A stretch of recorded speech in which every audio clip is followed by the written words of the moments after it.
Do you recall when Michael was a young child, he murdered several babysitters, left one survivor who had spent decades preparing for his return, got caught in a burning home but managed to escape, and then went on to murder the survivor's daughter? Assuming you don't, Green and co-writer Danny McBride opens Halloween Ends with a lengthy flashback scene that briefly summarises the entire plot to date. The lack of trust only becomes worse from there as the horror film repeatedly reminds viewers of the character relationships and events that have already occurred in the past, as well as historical events that occurred on Halloween. Everything that isn't spelled out clearly is ignored. Karen's murdered by Michael? Don't stress over it. At the conclusion of Halloween Kills, the village attempted mob justice against Michael Myers but failed miserably. What the movie tries to portray is that everyone is still frightened and suspicious. Halloween End picks up 4 years after the events of Kills but offers no conclusion. Everyone has forgotten about Michael and the Strouds are largely in the background. Halloween Ends is a disaster piece of epic proportions. I have to place the new Halloween trilogy in the same category as the new Star Wars trilogy. They have some bright spots, but they don't make any sense as a cohesive story. The unfortunate fact is that Halloween Ends had a wonderful story staring the filmmakers right in the face. I'll get to that, but first, the final installment was a train wreck. Despite clearly having huge ideas, the filmmakers lacked the skills necessary to execute them, and since Corey is really an imitation of Arnie from Christine, the ideas weren't even all that good. It's a rip-off, but I guess they call it a tribute. The story as a whole is a hot mess, and Halloween Ends seems to not even be part of the same trilogy.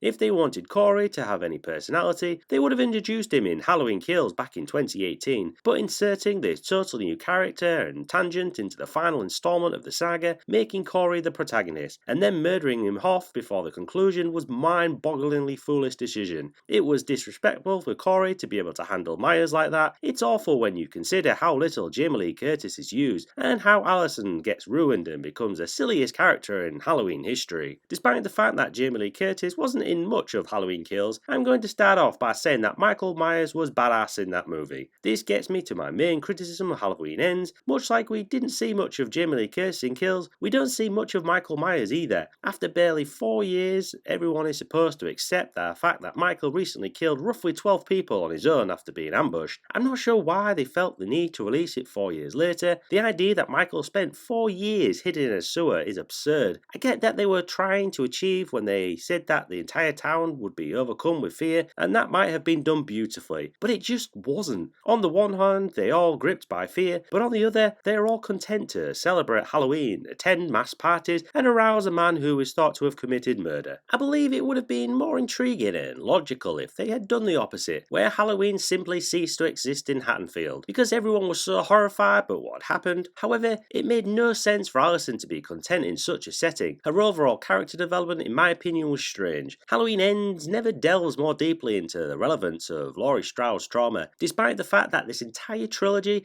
is supposed to be supported by her and her drama. Multiple people, including Laurie's granddaughter Allison, are used to make Laurie feel guilty and make her believe that Michael's return was her fault, even though the audience and the numerous character witnesses, including Allison herself, knew differently. The shift in tone verges on victim shaming, and its blatant betrayal of the movie's central message. Halloween End dithers towards the action one might anticipate from a Halloween movie, yet appears to be in a tremendous hurry to get there. That's because Corey, who suffers a fatal tragedy on one Halloween night and develops an odd obsession with Michael Myers, takes up the majority of the 111-minute running time. The turn is ambitious at least. Halloween Ends makes some brave decisions through Corey's plot, as the movie tackles whether evil is something that is informed by one's environment or something that is already within us, unbreakable and just waiting to be unleashed. Halloween Kills broadened the scope to the entire town. The question of whether Michael Myers is a 70-plus-year-old mentally sick man or the devil incarnate, a supernatural monster who cures itself by the act of killing and can nearly pass on his essence to others, continues from Kills into Halloween Ends. And, as I indicated at the start of the video, the filmmakers had a solid story in front of them. The idea of Myers corrupting the neighborhood and passing the torch could have worked. When Corey wrestles Michael Myers' iconic mask from him in the sewers and dons it, I felt it was a stroke of genius. Myers has moved his evil consciousness onto to Corey, a much younger body, to continue his killing rampage. Wasn't this the whole point of spending so much time with Corey? This random character is thrown into this trilogy at the 11th hour, but it's clear that DGG had no aim of making a trilogy and was instead just throwing everything at the wall and hoping for the best. Of course, there is a confrontation between Laurie and Michael, but it comes an hour too late and a little too late. There are a few cool and gory deaths, but the majority take place off screen or are purposely made less gory by staging. David Gordon Green makes every effort to undermine the primitive beginnings of the premise, in contrast to Halloween Kills, which was a nasty slasher that seemed to put us in the role of the shape. The entire movie is almost under a cloud of guilt. The fact that no one at Blumhouse intervened and corrected every error demonstrated that they were only interested in making money and had little regard for the franchise or its followers. I'm offended to see this disservice they had done to Michael Myers. I can only hope we don't see Michael's return until 10 to 12 years from now, when someone else wants to do a reboot or remake, if they want to perform a passing of the torch, or even simply say, this is seriously over once and for all. Well, that's enough rambling for one day.